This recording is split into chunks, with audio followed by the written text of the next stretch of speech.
now, The Thing in the Tunnel, based on The Signalman by Charles Dickens.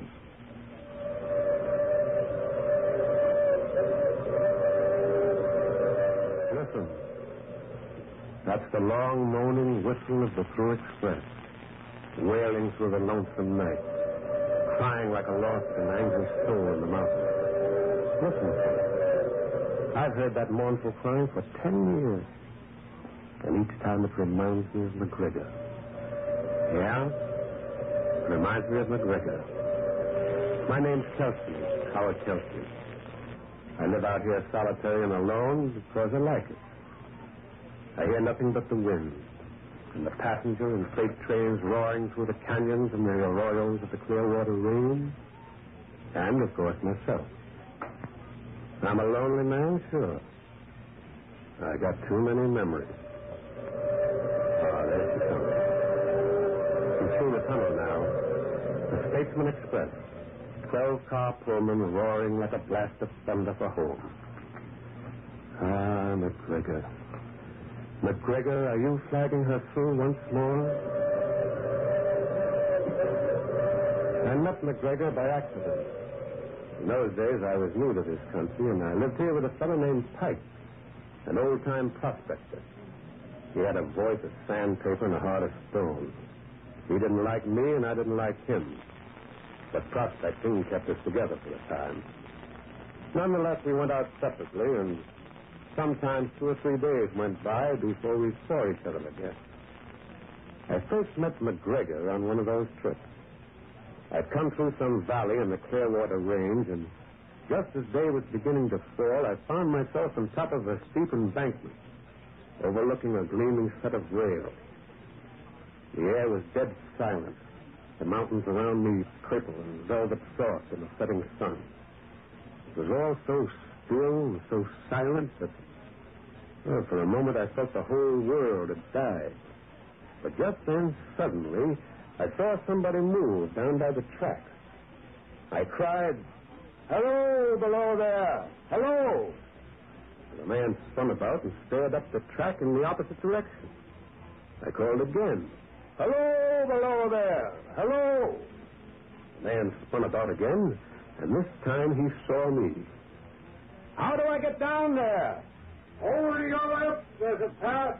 "All right, thanks. I'll be down in a minute."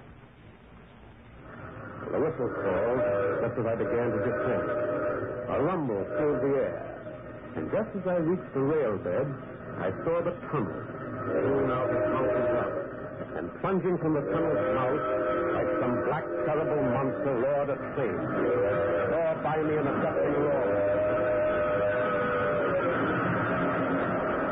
And then when it was past, directly opposite, on the other side of the track, stood the man I just saw. And he was staring at me strangely. He was short and dark-skinned, and his eyes were sunk deep in his head. He wore a sheepskin coat and an old fedora.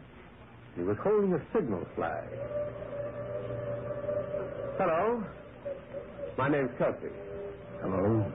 I was just kind of wandering, and, well, I saw you, and I called, and... I work here. Oh. Well, kind of lonely, isn't it? It is? What do you do? Don't you know? What? Well, should I? Oh, the flag. Signalman, huh? And telegrapher. I see.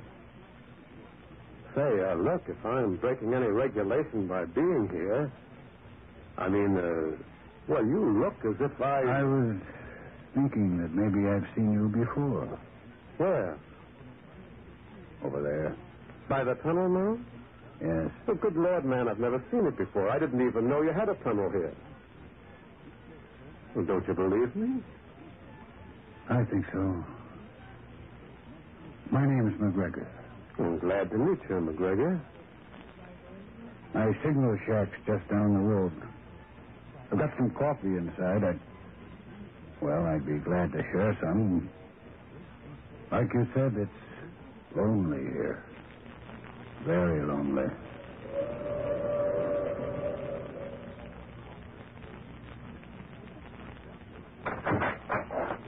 You see, coffee's ready.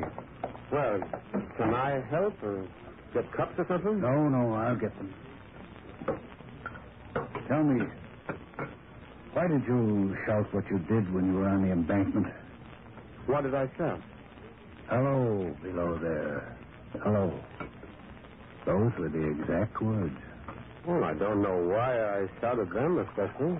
Are you sure? You had no reason? I mean, did you feel that somebody or something was making you shout just those words? No. What makes you think that something did? They might have. Who might have? Say, look, are you all right, McGregor? I'm all right, fine. It's just... Just what? Look, listen to me. Don't think I'm crazy. You mustn't... Oh, why should I think? It's just... Well, when you see something, it's there, isn't it? I mean, it's real when you can see it and hear it. It's not a dream or a nightmare when you can see it there night after night. It's real, isn't it? Isn't it? What in the world are you talking about? Let's put that coffee down. Over here. You'll spill it. Say, you'd better put it down and answer your key. Say, look. What's the matter with you? What are you staring at that telegraph key like that? Stop it. Stop it. Stop it. Stop it. Leave me alone. Let me out. Let me out. McGregor! Well, I stood there in the little shack dumbfounded. And by the time I roused myself out of it, McGregor was coming back.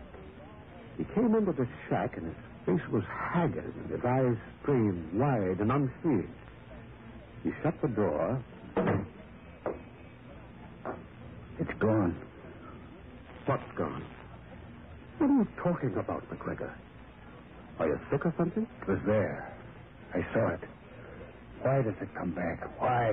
Now, look, sit down, man. Calm yourself. You'll knock yourself. You better answer your telegram. I can't. There's no one to answer. It's him that's doing it. Well, who is him? Don't you understand? It's a warning. An accident signal. And he's sending it.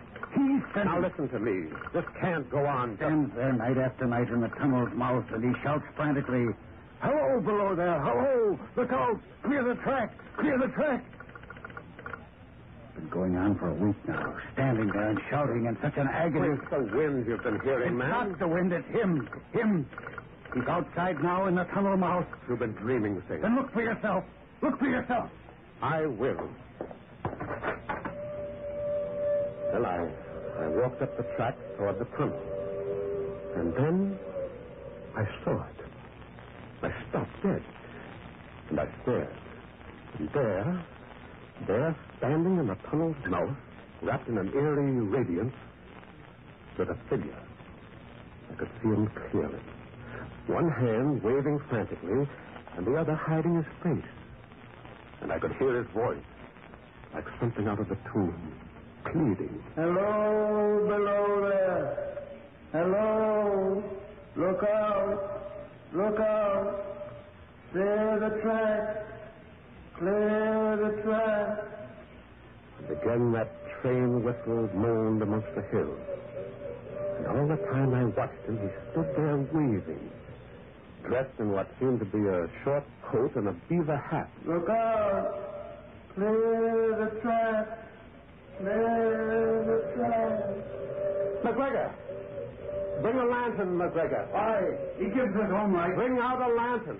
We're going up to him. He must be real. And McGregor brought out a lantern. And up the twin gleaming rails we moved. The lantern cast a wan pool of light about us. And as we walked, it shook madly, running long, sharp shadows at our feet. And it was cold. It was so cold, my body shivered. My hands were as nervous as an old man's hands. And now the voice of the thing in the tunnel got louder and louder. And it was sepulchral, hollow sounding and torn with grief. Look out. Look out. Look out. McGregor, do you know him? Do you know him at all? No. He's not real. All week he stood there and called. Clear the track. Clear the track. He's waving his arm in such a frenzy. He's warning me. He's warning me. But of what? Hello, Of what? below there. Yes. Yes. Seize him. I'll seize him. Silent, McGregor, if you hear me, stop. Yes, I'll stop. I'll stop. Pull yourself together, man. We'll be near him in a few moments. I'll try. That whistle. Where's that whistle from? So trained you now. McGregor. What? Are you ready? Yes. Look out below there. Look out. Clear the track. Clear the track. Now. I've done. What? It's gone. It's gone, Kelsey. Down the tunnel, quick. Yes. Vanished under my hand. Like a puff, he disappeared. Come on, McGregor. In the tunnel. Come on. Look sharp, McGregor. He must be in here. He couldn't disappear like that. The dead can. The dead can. Stop it, McGregor. Now look about you. You see anything? You won't find him. You won't. He's not real. You won't find him. You won't. He's dead. He's a ghost, a specter, a vision of death. He's the dead trying to warn me. But of what? Tell me of what? Of what? Of what? And we did not find the thing in the tunnel. After a while, we went back to the signal shack. McGregor, I said. Yes. How long have you worked here? Some 6 months. Why? What brought you to this? I needed a job, and there was one here. The other signalman before me was killed. Killed? Yes, a train caught him. Captain Beaver, that was his name. What? Eh? What was his name? Captain Beaver. That's what they called him on account... What's the matter? Didn't you notice, McGregor? Notice what? His hat. The thing's hat. What about... Kelsey, yes, McGregor. It was a beaver hat. A beaver. It's there again. I'm going outside. Wait, the lantern. I want to see. Hello, below there. Hello. Clear the track. Clear the track. Look, McGregor. Look, his hat. It is, Beaver. I never noticed. Look out. Look out. Then it's him. The other signalman come back from the dead. But why? Why? What's he trying to warn me of? Tell me, Kelsey. Tell me. What is the dead trying to say?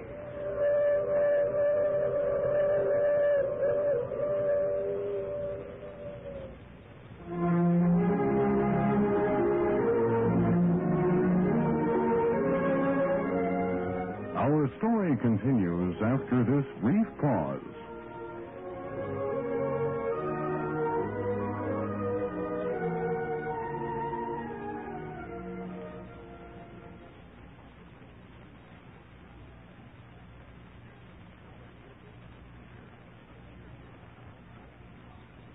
And now, back to today's short story. At dawn, McGregor's relief came. A young, sullen-looking boy named Carter. They both used a sleeping shack a few hundred yards away from their station, and it was to this shack that McGregor took me. But after a while, I fell asleep for, I don't know how long, until... Kelsey. Kelsey. Wake up. It's time. Wake up. What? Oh, what is it? What's the matter? It's time for me to go on. Oh, I feel as if I only just fell asleep. You can stay here if you want to. No, I want to go along. Well, there's the 9 o'clock express coming through. We better go then. We left soon after. And when we reached the embankment, evening was coming down. And with each step, I felt my heart thudding. The question loomed in my mind like a flame. Was the thing in the tunnel mouth? Was it there? The evening express streamed again through the hills, and its pitch suddenly seemed lifted to a tense agony. And when we reached the track, my eyes were strained with stirring. Well, we went up to the shack. Inside, we asked Carter if anything had happened while he was on. Nope, he said, as dull as ever. He shook himself into a heavy Mackinaw and said so long and walked out. We heard his footsteps fading. We listened to them as if they were the last living sounds we'd ever hear. And then they were gone. And we stood in the shack, hearing only the whistle of the express coming down the hill. Maybe he won't come tonight. Maybe the thing's left us at last. Maybe. I've dreamed about that all day. Maybe he's given up and I won't ever hear or see him again. Even though you think it's trying to warn you of something? Of what? Of what? What's there to be warned of for a whole week? Maybe it's all a lark, a joke. A dead man's joke. Take it easy, McGregor. Tell me, Kelsey, please tell me. Am I going crazy? Maybe I'm seeing and hearing all this in my own brain. I can't tell anymore. I can't. I'm so tired. Leave pleasant to escape, to forget. If I am going crazy... McGregor, stop it. If you're mad, then so am I. I've seen the thing. Then what does it want? What does it want? There, it's him. It's him again. He's outside. He's come back. McGregor. I raced out after him. He was standing there between the glistening rails. And in that tunnel mouth, wrapped in its unearthly radiance, stood the thing, waving and crawling. Clear the track. Clear the track. And then I became aware of the faint rumble of a train. The express. McGregor, get off the track. Get off the track. Clear the track. Clear the track. I seized McGregor and I pulled him off. And it was just in time. Like an incredible, fiery-eyed monster, the express engine roared out of the tunnel mouth.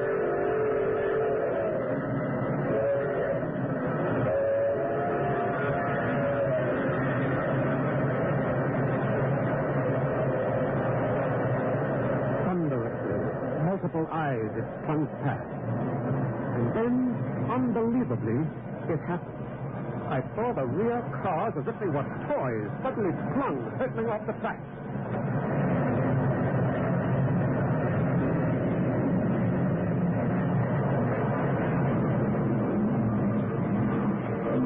A fearful grinding and crashing filled the air. And along the embankment there was a turmoil of twisted steel and fire. A sheet of flame leapt up. Broke forward in billowing clouds from the terrible wreckage. And it screamed. The night was torn with the cries of the injured and the dying. McGregor, get me a telegraph. Call for help. McGregor! McGregor! So this is what it was warning me Will you about. tip your key? There are people dying. Look in the tunnel mouth, Kelsey. Look, the things in the tunnel mouth. Clear the track. Clear the track. Kelsey, he's still calling it. He's still warning me. This wasn't it. There's something else. There must be something else. With the first sign of dawn, it disappeared, faded. And with the first sign of dawn, full emergency aid reached this lonely station. We worked all through the night and early morning. And it wasn't until mid-afternoon that McGregor and I parted company, each at his shack and I to mine. We promised to meet again soon, but it was some 4 days before I saw McGregor again. One morning, I heard some rapping on my door. Come in. McGregor. Hello, Kelsey. Come in. Shut the door.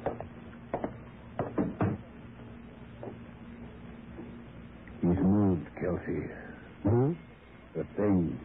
He's moved. He's no longer in the tunnel now? No. It's left it. Good. Is it? Well, isn't it? The thing's not in the tunnel mouth anymore. It's gone. Isn't that? It's not gone, Kelsey. What do you mean? 2 nights ago, it moved. I don't understand, McGregor. I don't understand it myself, Kelsey. But 2 nights ago, it wasn't in the tunnel mouth.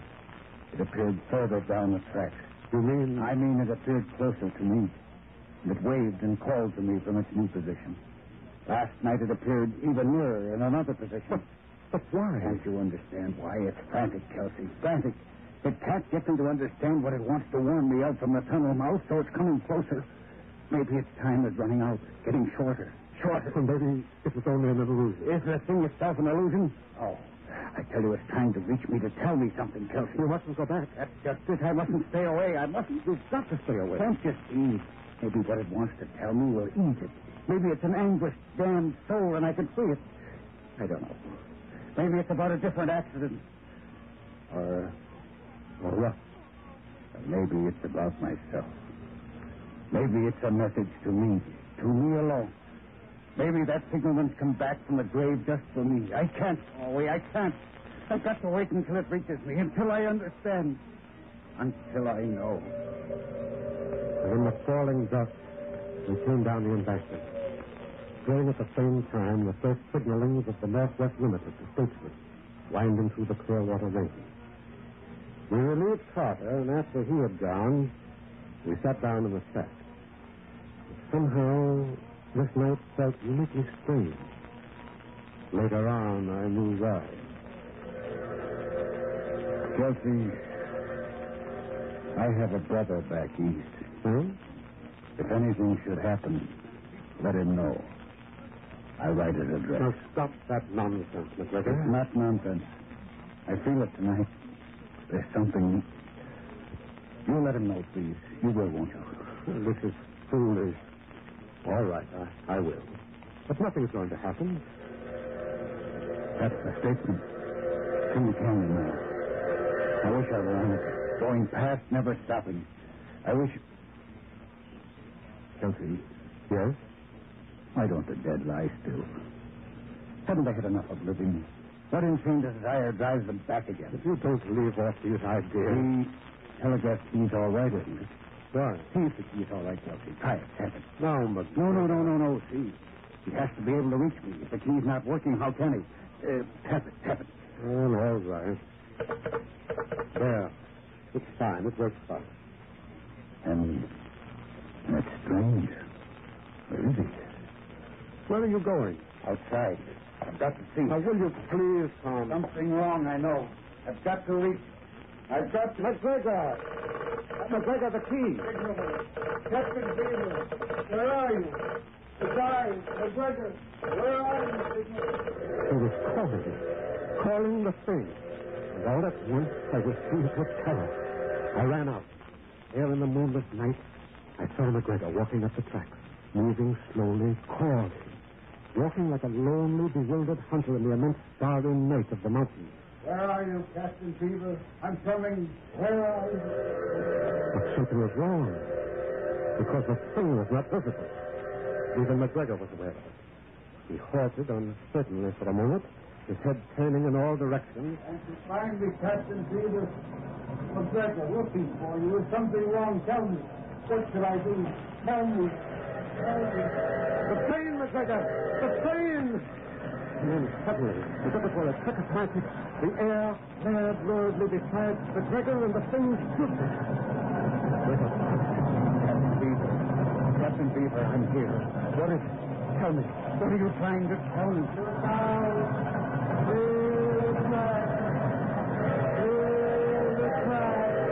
And again the whistle blasted the air.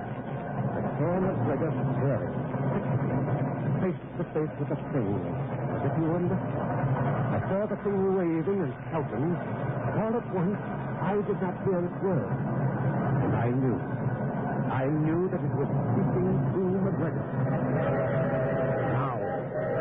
Now I know what the thing was trying to warn McGregor of. And McGregor knew it. Who? He found it out too late. The train and his own death. I saw McGregor's face contort with horror as he listened to the thing. And then suddenly he spun around, staring wild with fear at the tunnel. And plunging like a cyclopean-eyed monster, the train roared down. The whole picture in that moment burned into my brain. The thunderous locomotive, McGregor transfixed with horror, and the eerie, gesticulating thing. And then the engine was upon it.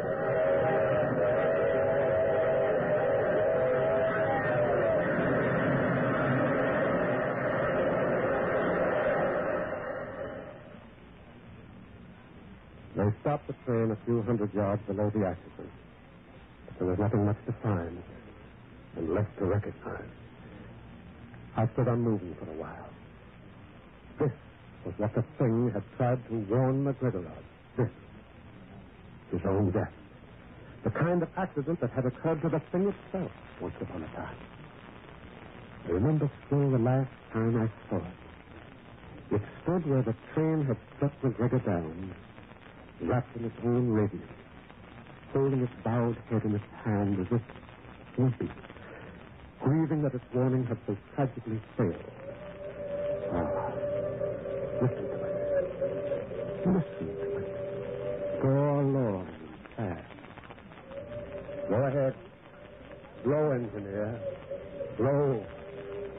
Lament for McGregor. sorrow for McGregor. Even the dead, the ghost of Captain Beaver, grieved.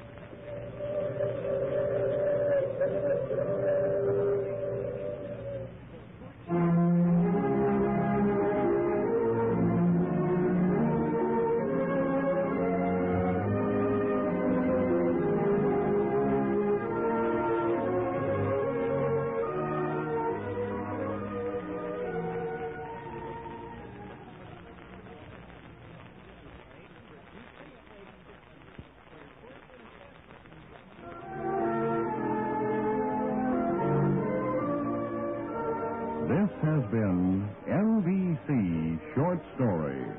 Today, The Thing in the Tunnel, based on The Signalman by Charles Dickens. Join us again next time when NBC presents Short Story.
Spooky Ventures is the home for spooky content and spooky merchandise on the web. Check it out today at spookyventures.com. And remember, always keep it spooky.